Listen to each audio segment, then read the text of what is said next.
Justin Bieber's past comments about his difficult experience growing up in the music industry are being seen in a new light. Being that young and being in the industry and not knowing where to turn, and everyone, telling me they love me and, just turn their back on you in a sec.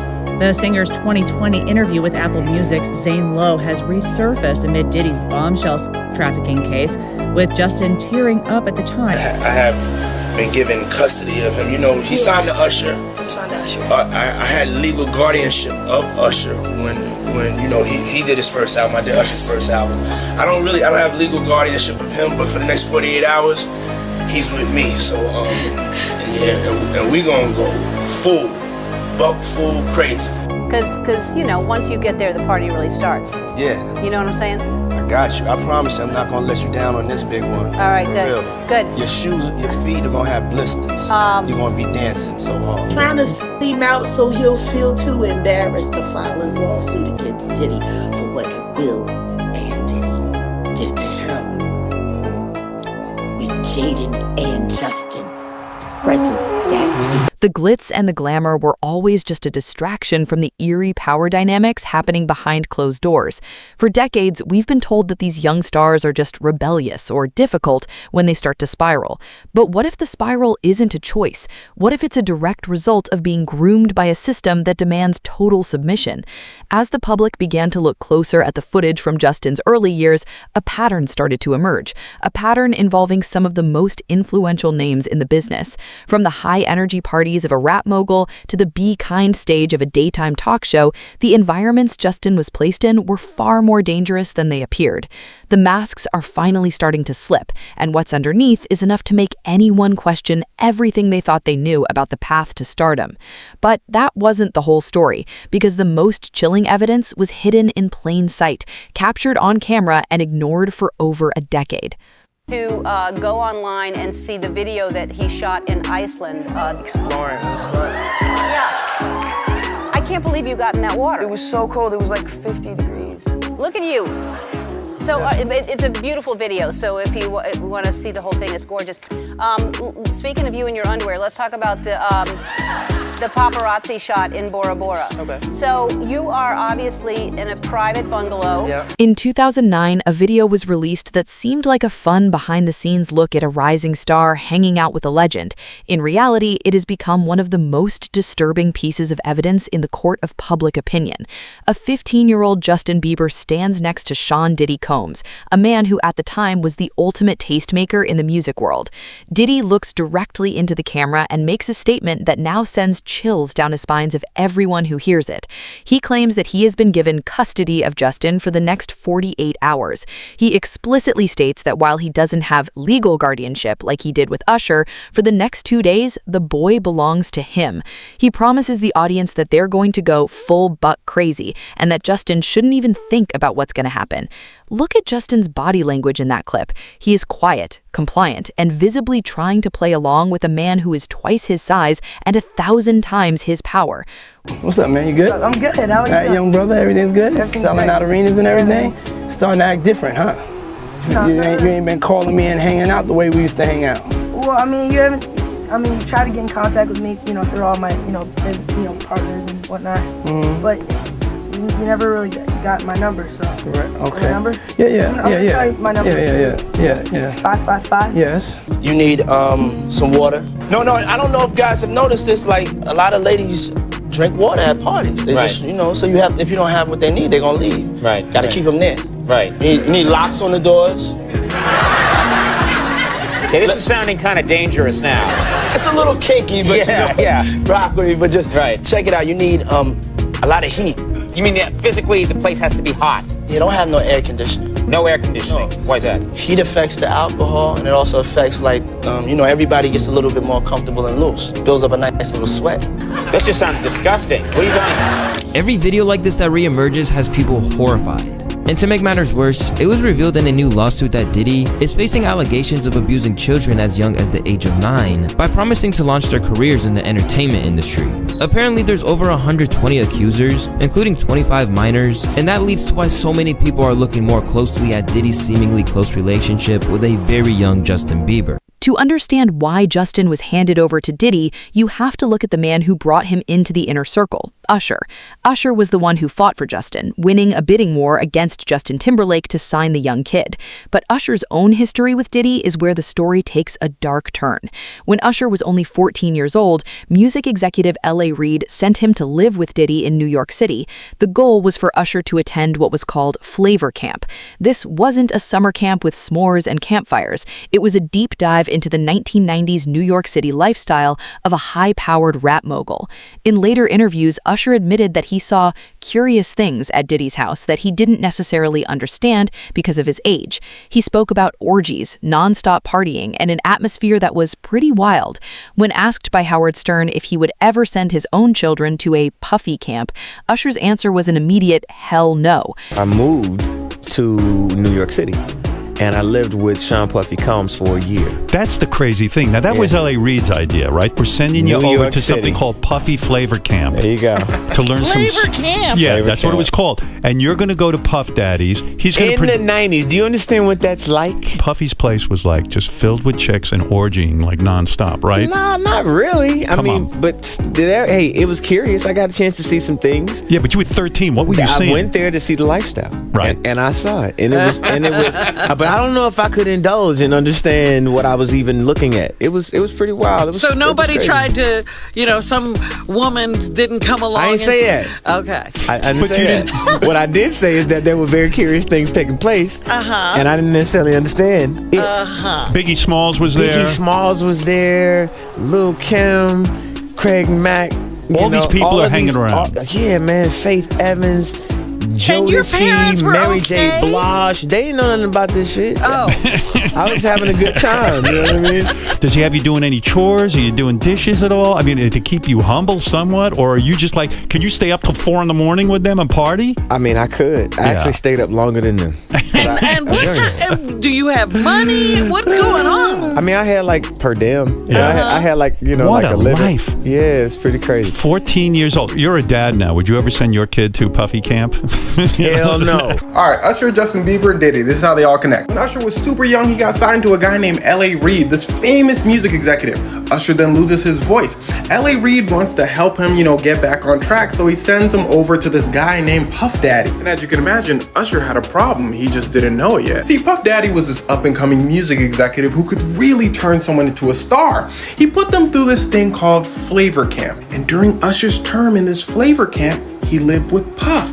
And in Usher's words, he would see questionable things. He said at any given time, you can open the door and see a bunch of random people playing Netflix. He said he would be up all night partying when all he really wanted to do was go to the studio. And this is when people speculate that Diddy did something to Usher. Now, I need you to listen to me. I'm gonna give you the evidence as to why people believe this. But until you hear words from Usher, Diddy, Justin Bieber, nobody knows anything. All right, so Diddy and Usher are in an interview with Kevin Hart. Diddy said, "Hey, yo, pause. When Usher used to live with me, we used to wrestle for frosted." For nearly 2 decades, Ellen DeGeneres built a brand centered on the phrase, "be kind to one another." She danced with her audience, gave away cars, and became the face of wholesome daytime entertainment. But behind that smile was a history of putting her guests in deeply uncomfortable and sometimes traumatizing situations for the sake of a viral moment. Justin Bieber was a frequent guest on her couch, making over 25 appearances throughout his career. While the interviews were framed as friendly, a closer look reveals a pattern of subtle humiliation. One of the most glaring examples happened in 2015, shortly after private, non-consensual nude photos of Justin were leaked by paparazzi while he was on vacation in Bora Bora. Instead of showing empathy for a young man whose privacy had been violated, Ellen brought the photos up on national television.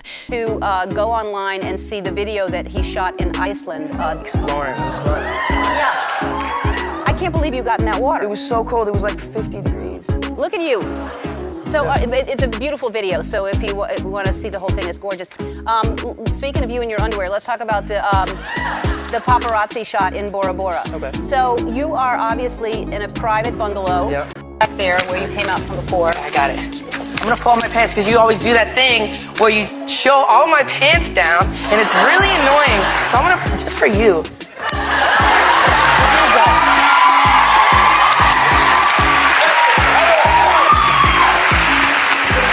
Back here?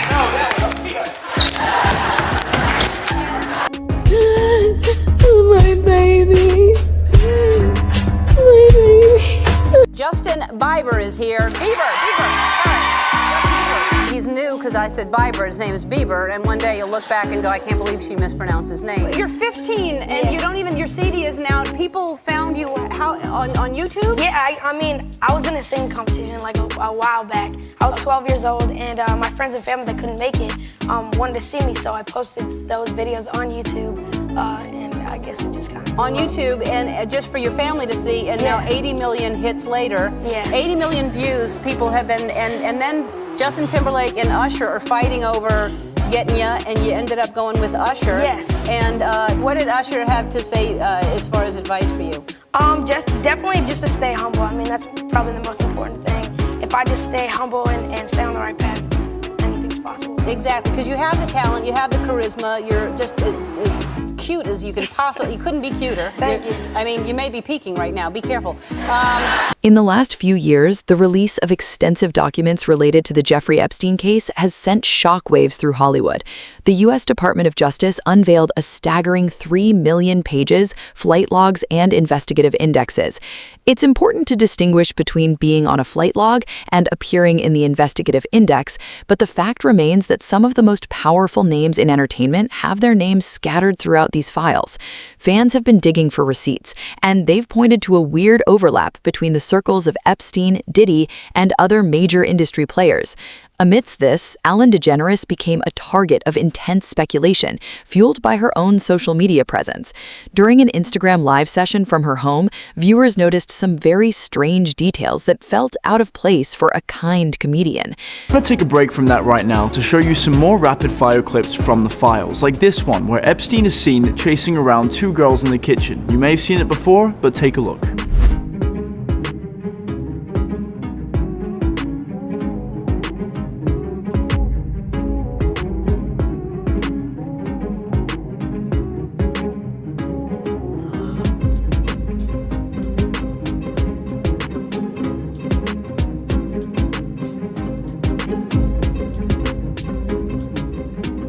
And this one of a redacted individual in what appears to be a bikini modeling.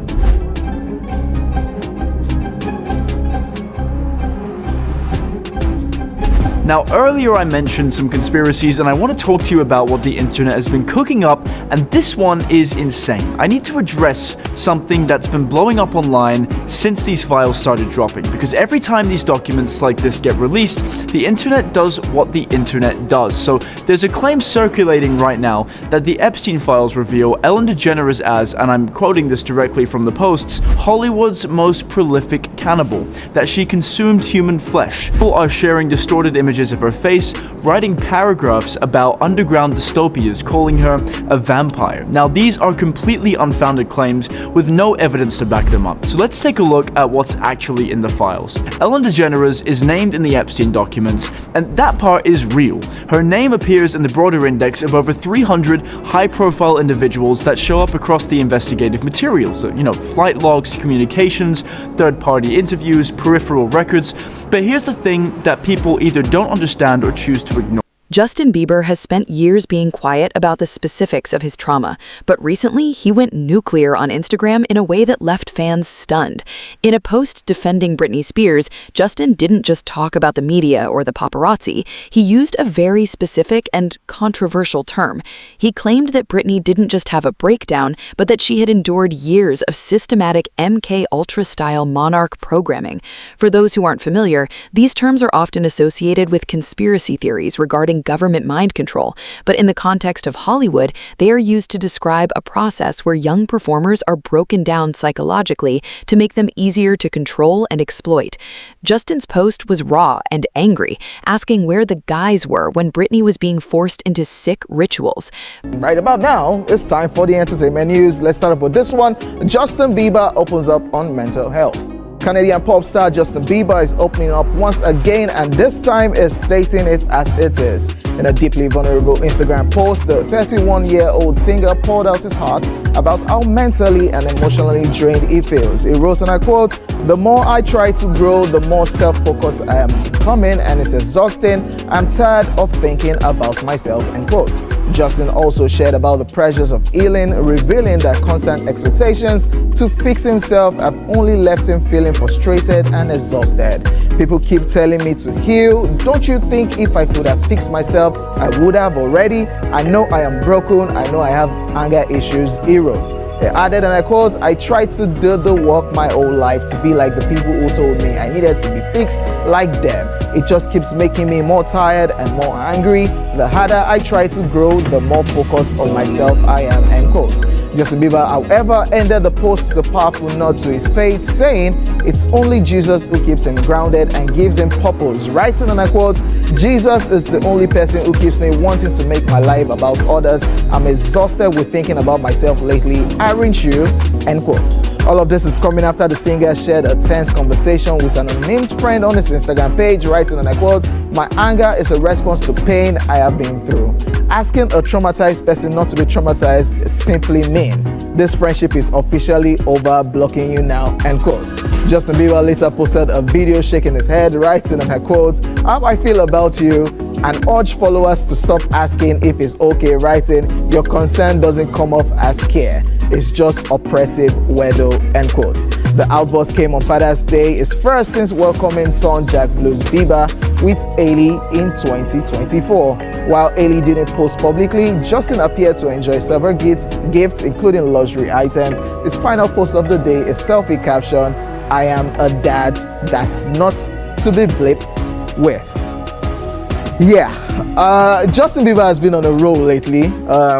Aside the paparazzi situation where he lashed out at the paparazzi, and of course his situation with his marriage, too many speculations everywhere if that marriage is still functioning. Yeah, we all know that Justin Bieber is young, got into limelight as a kid, now married, has a kid also, but everything is surrounding his mental illness, and we notice, or we've seen severally, in posting cryptic messages.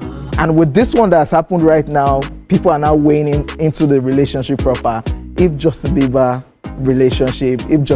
marriage with Hailey Bieber is still intact. Hailey has not said anything. We don't know who Justin is referring to, but according to what he wrote on his Instagram page, people are expecting him to live a certain kind of way. This is a child that grew into stardom and is going through a lot. So I think what we need to do as individuals is to let Justin heal, whichever way he wants to heal, and not put pressure on him. Yes, this boy grew up in our very own eyes, but we're expecting a whole lot from him, a father, an adult right now. So let's give Justin Bieber time to heal and do whatever he wants to do by himself at his own time. Justin Bieber just went nuclear on Instagram. He says Britney Spears didn't simply break down, she endured years of brutal, systemic, MK Ultra style monarch programming. And it all started when she was just a child. Justin wrote, quote, where were you guys when Britney was forced to eat her own hymen? Yeah, you heard me, sick rituals, sick that run it, end quote. Justin. Big changes at the Ellen Show after multiple allegations that it was a toxic place to work.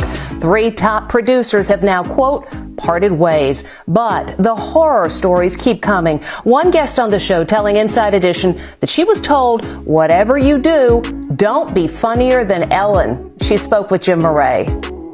I need Dana DiMatteo. This audience member on The Ellen Show is now revealing how she went from thrilled to getting really upset.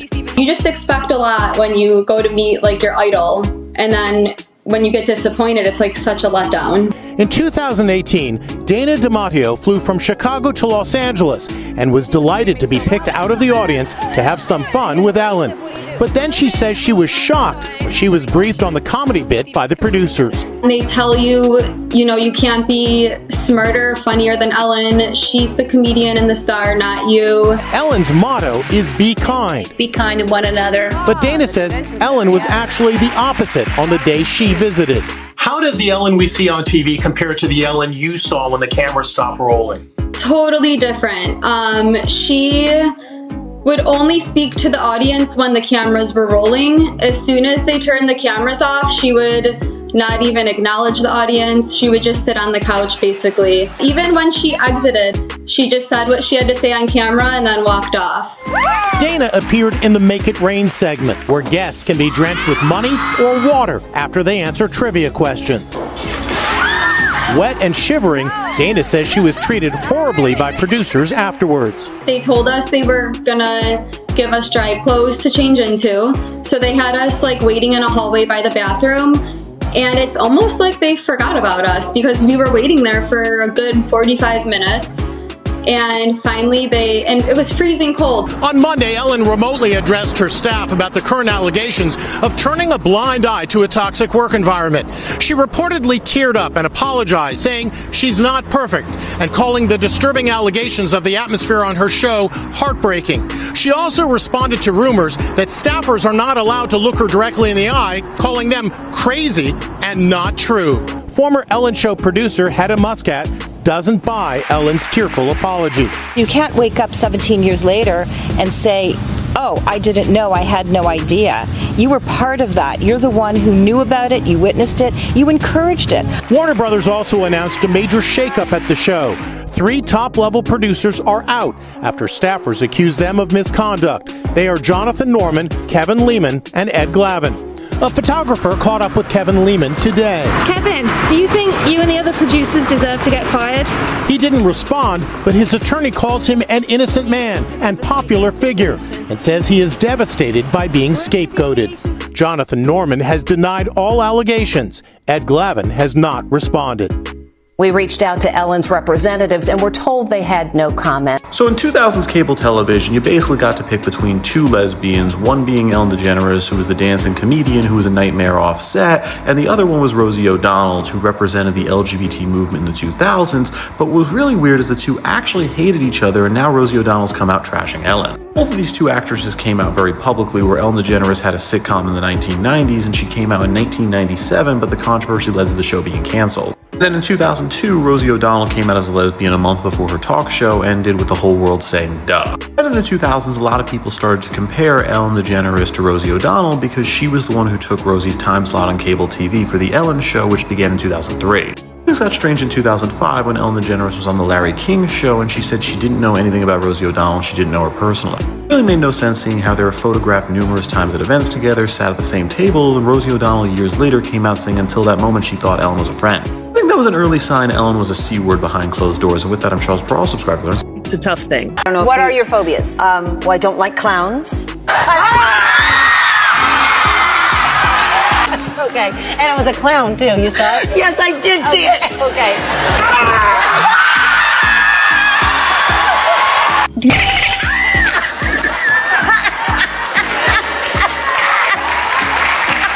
Trypophobia, which is basically a fear of any holes that I don't like the look. That's I mean, I really actually have a real problem looking at it. Why? So let me know when it's gone. So what do you think? Was Ellen DeGeneres really just an eccentric TV host who rubbed people the wrong way?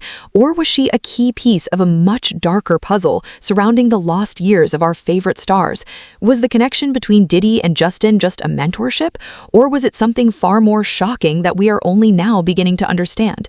The receipts are out there, hidden in flight logs, investigative files, and old YouTube clips that were never meant to be analyzed with a modern lens.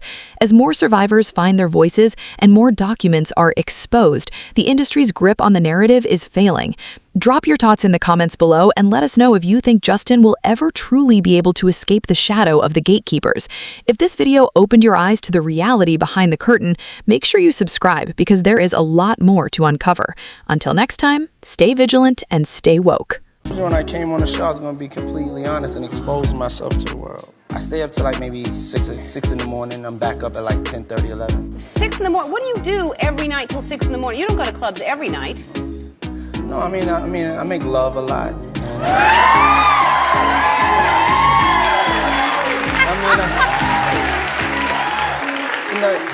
That's Ellen, my favorite answer ever. There have been some messed up old celebrity tweets about P. Diddy, but this has to be the weirdest so far. In 2016, Ellen tweeted, "Happy birthday, P. Diddy, Puff Daddy, Sean Combs, or as I call him, Cuddle McSnuggle Stuff.